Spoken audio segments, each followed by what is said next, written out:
and welcome. So today we start a new series of lectures about the English defense. So when your opponent starts with c4, it's quite difficult for you to find some aggressive opening line.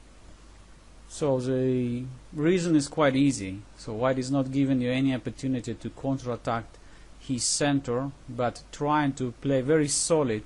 So the main idea of the c4 move, just trying to control the d5 square and then improve the pressure over the center square by playing knight c3 without moving too early white's pawns in the center d4 and e4.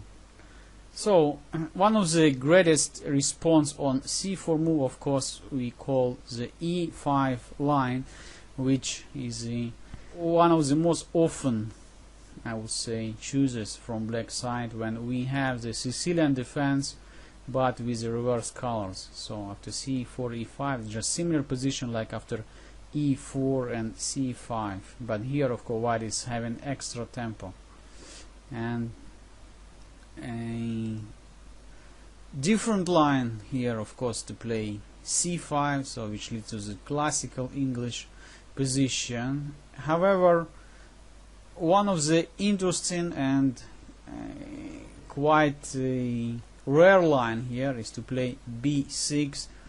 This is a light square bishop is going to develop on b7. We call this opening line English defense. So by playing b6 and bishop b7, black is trying to take more control over the diagonal a8 h1, and also of course attacking white's e4 square. So in black plan also includes bring the pawn on e6, and at some point we can even play f7 f5 in case white is trying to build the strong pawn center. So the most natural reaction for white here is d4 and e6. White just allowed to play e4, and after bishop b7 we have the critical position of this line. So since white usually is trying to avoid playing f3 too early in the opening because his knight on g1 in that case doesn't have any good square, white standardly plays in this position bishop d3. So also all interesting opportunity to play knight c3.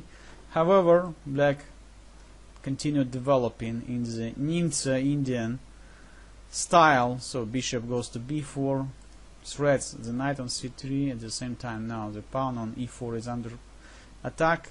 So more or less white forced at some point to play bishop d3, and this is a critical position. White is having just strong pawn center and black is trying to counterattack it.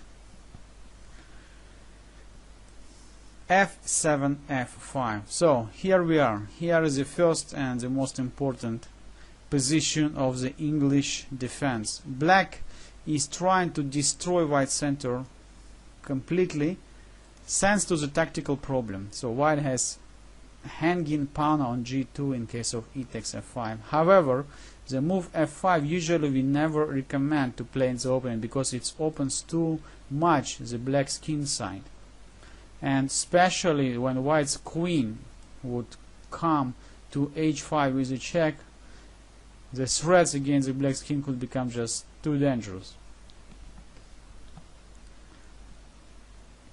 Clearly that white could in this position try to protect his center after f3 or to play a move like queen e2, but we say it's not so important variation because it allows black also to exchange after f takes e4 or to play bishop b4 check first, and then knight could go to e7 or to f6.